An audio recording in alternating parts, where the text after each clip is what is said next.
হজরত মাওলানা জিয়াউর রহমান ফাতেহি সাহেব এখন হিজামা করছেন আসন্না হিজামা সেন্টারে, এবং ডক্টর হলেন হজরত মাওলানা নুরুল হুদা ফাতেহি সাহেব। তাঁর এই চেম্বারে এখন এই মুহূর্তে জিয়াউর রহমান ফাতেহি সাহেব হিজামা করছেন।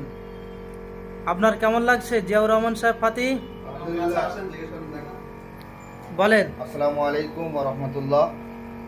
আমি দীর্ঘদিন খুব অসুস্থ ছিলাম, মানে মাথাটা প্রচুর যন্ত্রণা হতো, ঘাড় যন্ত্রণা হতো। তাই আমার মহব্বতের ভাই জনাব মাওলানা মোহাম্মদ নুরুল হুদা ভাইজান, তিনি একজন ডক্টর মানুষ, হিজামা বিষয়ে তিনি সব কিছু করেন। আমি আজকে এলাম ভাইজানের চেম্বারে। তা আলহামদুলিল্লাহ করার পরে আমি মাথায় প্রথমে একটা করলাম, তারপরে ঘাড়ের দিকে একটা করছি।